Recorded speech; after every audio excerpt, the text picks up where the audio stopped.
Yo, what's going on, guys? So today I will be showing you guys how to create a woodcutting bot script, and I have a fresh account straight out from Tutorial Island. Let me bank all of this stuff and then we can get started.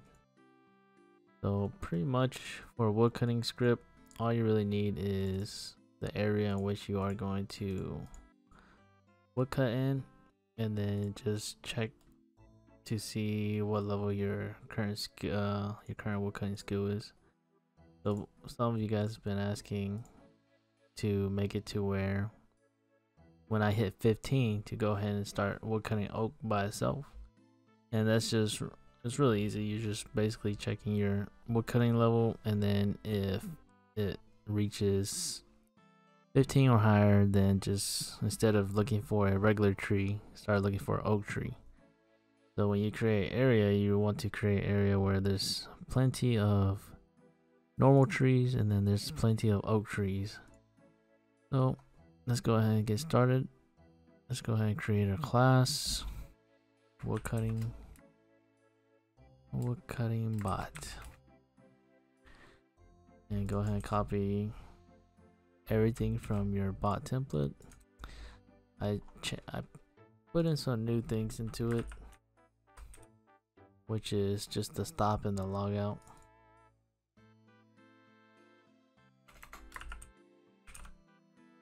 So you can see whenever the bot isn't logged in, then you want the script to stop. This one, let's say we just wanted to make it to where when it hits level 30 woodcutting to just log out. So by it logging out, then stop will also stop the script. So to do that, you would just do the skills dot get real level, and then do skill dot woodcutting. Then have to, this will return a number, so you want to compare it to a different number, so greater than or equal to 30. You could just do 30, but I'm just going to do greater than or equal to 30. So I'm going to initiate some areas and variables. So I have a spot picked out already. It will be this one right here. Pretty much all these trees that are right here will be detected, and there's also an oak tree inside of there, so makes it really well. So this area right here, it's pretty much a estimate of what the one I'm using is. I already have that pre-written, so it'll be area woodcut area equal new area 2183.3206 2198 3229, and you want to make sure you import it. And then I already have well, the start tile, which is pretty much anywhere inside of your area that you're gonna woodcut. You just want it to have a tile there so that when it goes bank, it knows how to get back to that tile. So mine will be 3195 3219, and I'll show you guys how everything works in the end. So make sure you import that. Then we're gonna initialize two game objects. One is tree. We're gonna go ahead and set it as null and import it as well. Then we're gonna import or make another game object, and we're gonna do tree stump. This isn't really needed, but I just did it like this when I was actually trying to write the script. Then we're gonna do int counter is equal to 0. I'll show you guys what that would be used for later. Then now we need the bank area and then a bank tile. So lucky for us, when you just put in a tile to walk to, the get walking class actually knows how to get there to the Lumpy bank. So this is pretty much the area inside the bank, and then this is just a random tile inside the area. So now that we have all of our variables initialized, let's go ahead and see which states we're going to use. So of course we're going to have a woodcutting one. So we'll do cutting, and then whenever it's not woodcutting, then we want to look for a tree. Then let's say if we're starting at the bank or right here at Lumbridge area, then we needed to run to the woodcutting area. So it's going to be running to area. Then let's say we need to go to the bank, we'll do going to bank, and then when we actually bank, then we need to do that as well. So bank, and pretty sure that's all the ones we need. So let's go ahead and write our cases. So to make sure that we're always checking our current woodcutting level, we're gonna put in a piece of code right here inside the get state that will return our current level all the time. So every time it like goes and get the state, it always checks it. So not really needed, but we're just gonna do it just for, you know, in case something does break. So let's go ahead. I forgot to initialize another one, which is int current level. We're gonna set that as 0, even though we all start at 1. Actually, we're just gonna start it at 1. Doesn't really matter. Now we're gonna write current level is equal to, so we're just going to copy this. So this is getting our skill level, and then with a semicolon. So this will return our current level at any time, every time it gets into this method. So that's very useful, so that way when we actually hit to level 15, it knows to switch to oak when we write the code. So let's write our first case besides the first two. We'll do looking for tree should be something we go first, because of course you look for the tree before you actually cut it. So to look for the tree, make sure you put the log first. Looking for tree, like this. So to check to see whether or not we're looking for oak tree or regular tree, you're just gonna put it, you're just gonna compare your current level with, let's say, less than 15, because if it's greater than 15, then of course you want to look for, or greater than or equal to 15, then you want to look for oak tree. So we'll do if current level is less than 15, then we want to look for regular trees. So we'll do tree is equal to get game objects, now closest t is not equal to null, and our woodcut area contains t, and t dot get name dot equals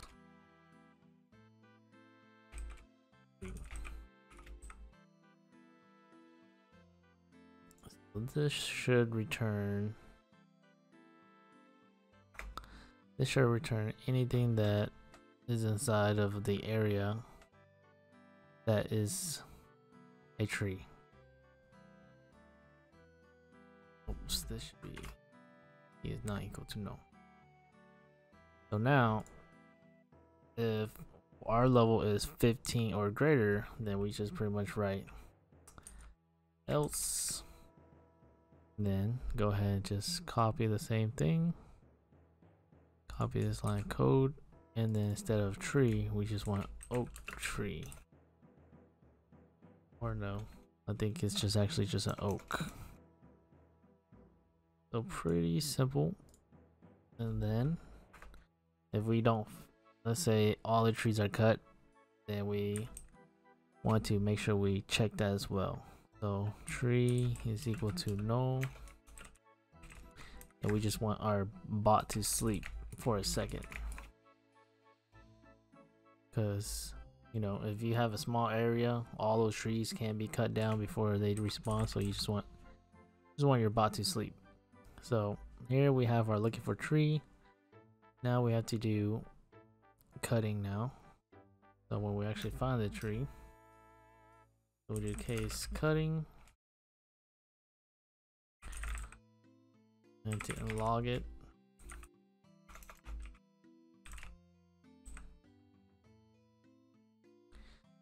So once we have our object tree, then when we write our if statements, we're gonna make it to where if tree is not equal to null, which means tree is actually an object and not a null object, then we're gonna do tree interact,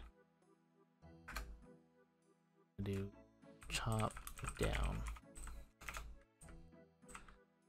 So the thing about global variables is whatever is when you change it, the whole instance of it is changed.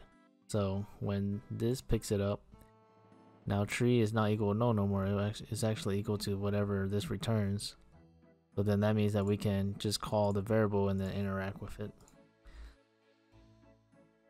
So now when we do while tree stump equal to null, so this is just a way of how I was checking to make sure the tree was actually cut down.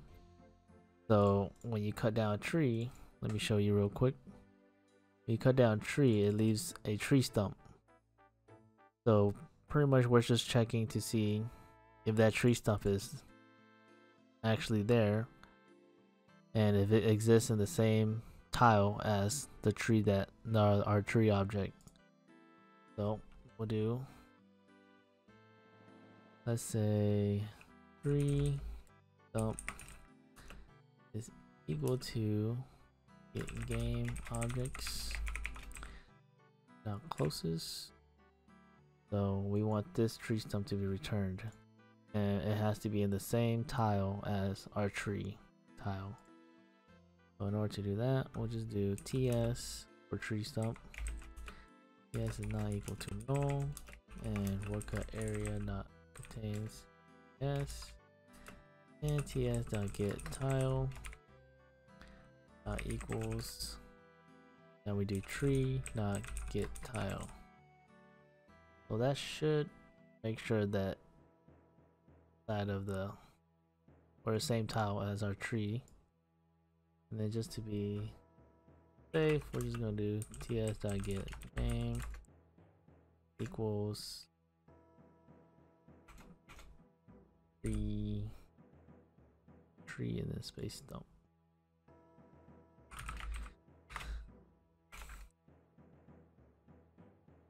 We go, this will return this. So once we chop it, then it goes into a while loop, and until this tree stump becomes not null, then it'll break out of this while loop. That way our bot knows that it is still woodcutting. So if this is still running, then we just kind of want it to sleep. And I'm just going to do random number between, let's say 500 and 1 second. Have a second and 1 second. And then let's say while we're chopping down a tree, let's say an oak, right? And we come to a dialog whenever it gets a log and we level up. We don't want our bot to be stuck inside this while loop because the tree stump is actually not there. So we need a way to get rid of that dialog. So we'll do dialogs d equals get dialogues. So go ahead and import it. And while d dot in dialog, we'll do if d dot can continue,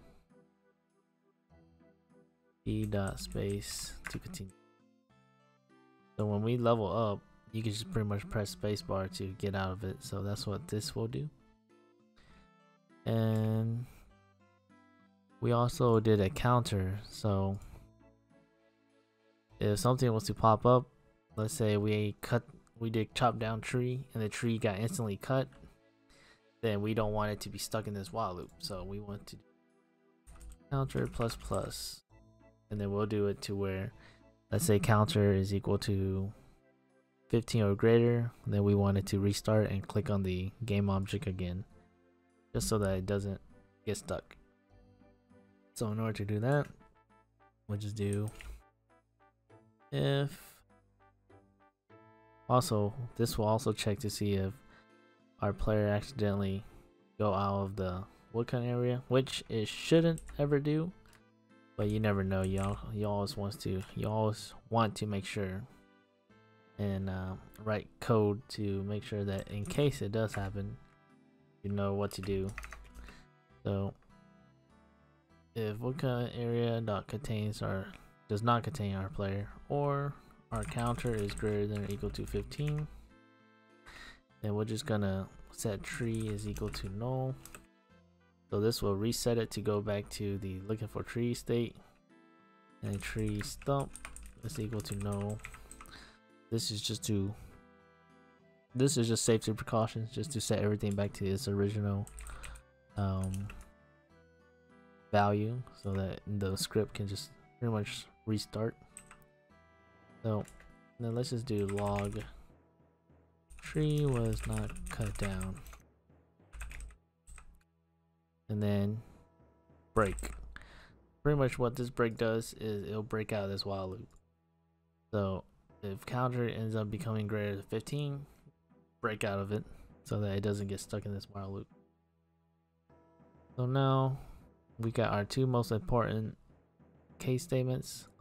So let's go ahead and finish the walking to it, running to area, and then going to bank, and then banking.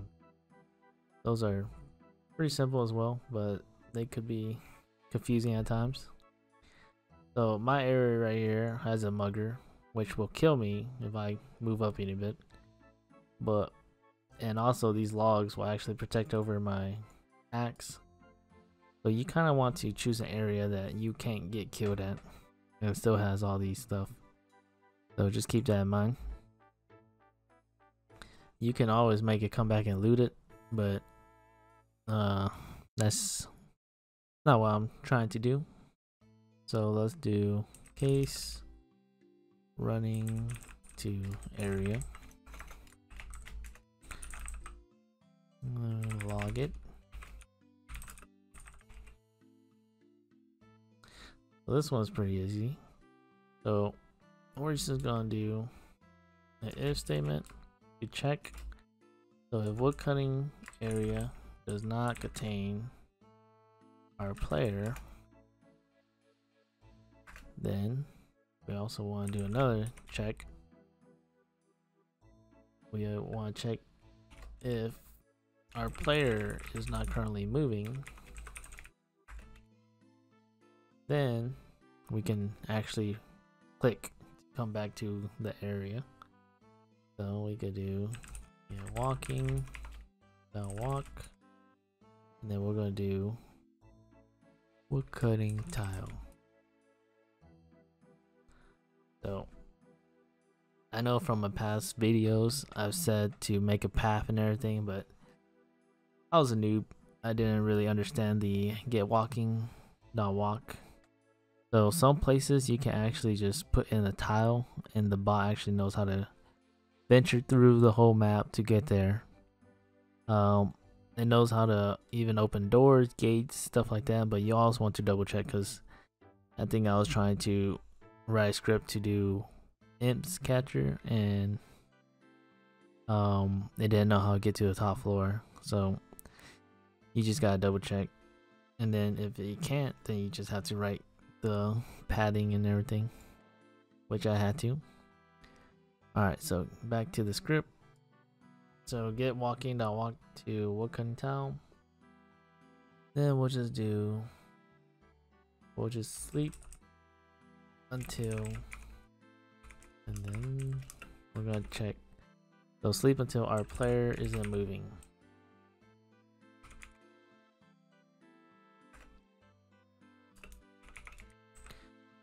So this is just to ensure that our bot doesn't spam click. Now let's do our case. Once we finish our inventory and go into bank,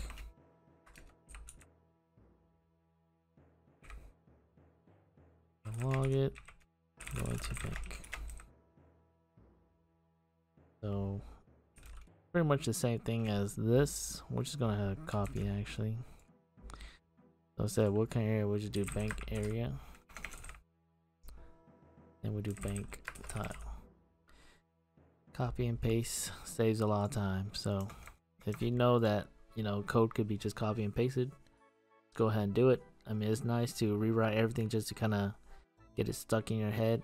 That's what I did for a while, but now it's become tedious to write the same thing over and over. Now that like I understand how the code works. Alright, so now once we're at the bank, then we want to bank.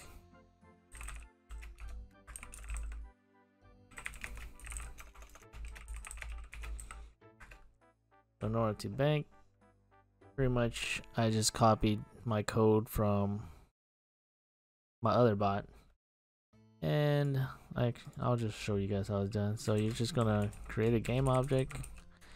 We're gonna call it booth because the Lumbridge bank is actually a booth.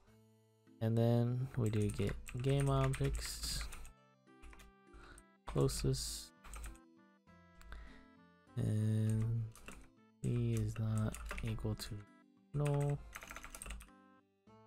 and C dot name dot equals, we'll do bank booth. So that should return the booth top floor. Now we just interact with it.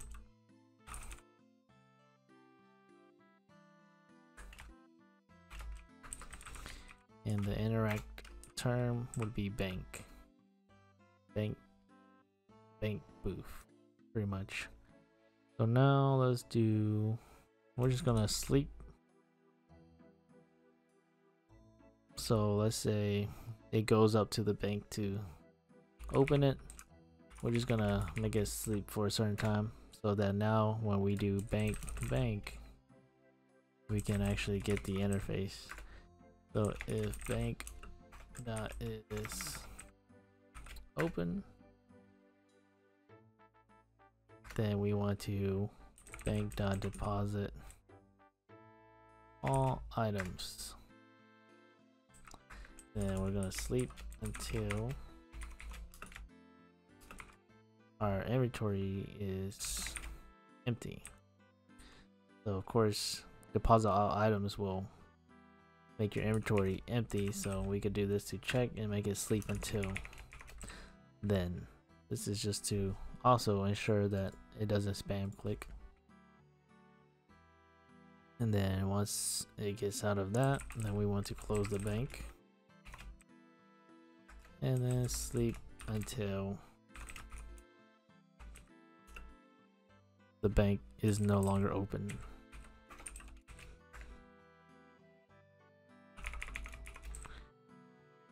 Alright, so that is all of our cases completed. Now we just gotta write our logic or our get state method. If you guys gotten this far and aren't subscribed, make sure you guys subscribe and like the video. Thanks. Alright, so for this one, we'll check to see when we are going to go to the bank. So else if get inventory, That is full. So if our inventory is full and the bank area does not contain our player, then we want the state to be not going to bank. The next one we want to actually bank. So this one you just want to copy all this code that's right here, but instead of this, we are in the bank area. So state equals bank. The next one is say looking for tree. We're not gonna do running to area. We're gonna do that last because we want to make sure that these have, what's the word for it? Let's say privilege. No, that's not the word for it, but you want it to work in order. So if this was to be true, then this will run. You don't want running to area to be up here, and then that messes up your code because there's different things that, you know, can trigger it. So you just want to make sure everything's in order from, you know, most important to less important. So walking to area is as important as going to bank. So next one we're going to do is looking for tree. So if tree is equal to null and woodcutting area dot contains get local player. We don't really need this, but like I said, it's just to ensure that our player is actually in the area. So we'll do state is equal to state dot looking for tree. And next one we're gonna do if tree is not equal to null and we're in this area, the state is now equal to cutting. Then last will be our running to area. So we'll do if woodcutting area does not contain our get local player and our inventory is not full, then that's when we want to do our state to be running to area.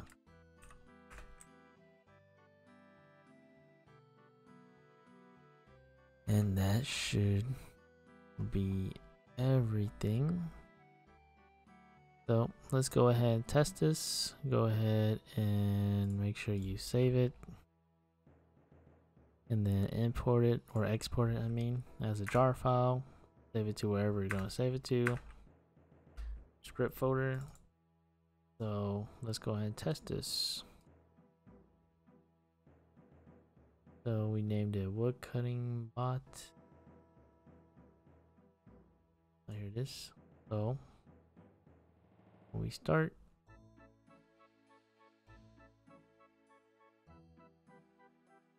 well, now it knows that okay, it needs to go to the area.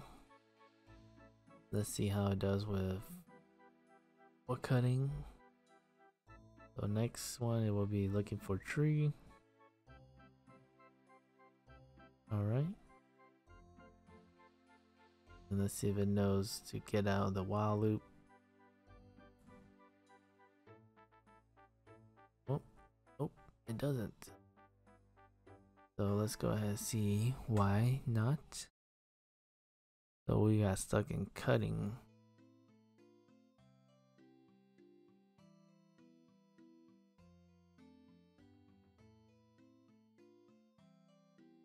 Let me see.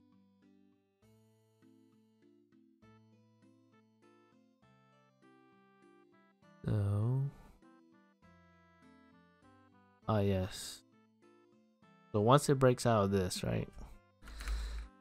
We want to, the tree stump, now that tree stump is not equal to null anymore, we have to check that.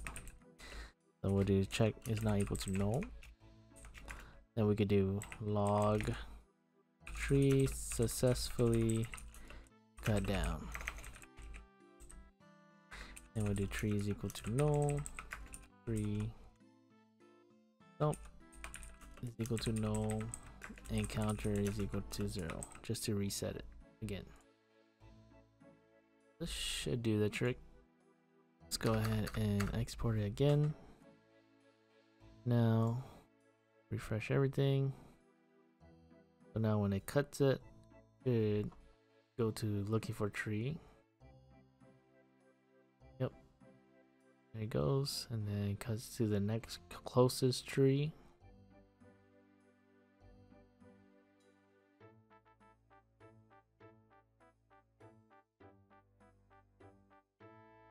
They returned something wrong, but it's okay.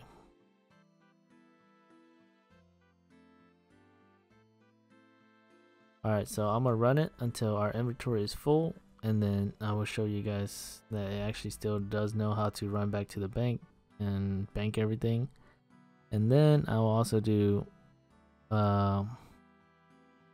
wait until I'm actually about to hit 15 woodcutting, and then show you guys that it then knows how to switch back over to oak logs. So I'm gonna fast forward. Alright, so now we're about to get full inventory. If it ever does cut this tree down. Oh, there we go. So now it knows how to get back to the bank, or get to the bank. So if, let's say, you want to add a good axe, you could just make it deposit 27 logs instead of the whole inventory. So here, deposit everything, and then now it would go back. But since that staircase was the closest one to it, so that it could get back down to the bottom floor, if that is actually the longer route, but it's alright, it's a bot.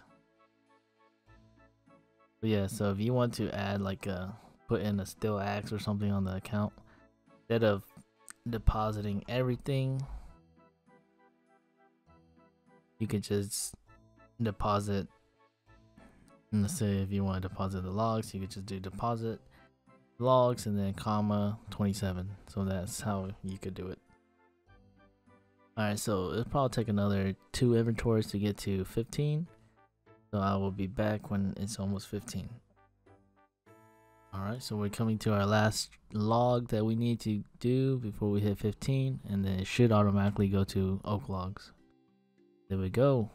Now we'll go straight to oak trees, and now it just sits there, and wow, first one it cut. So since it can't find an oak tree, it's just gonna sleep for a second and then wait for it to respawn and then cut it again.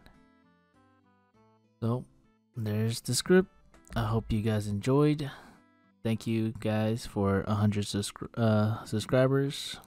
Oh, here we go, I'm about to die. But yeah, I appreciate it a lot for all the support, and you know, I'm always welcome to questions.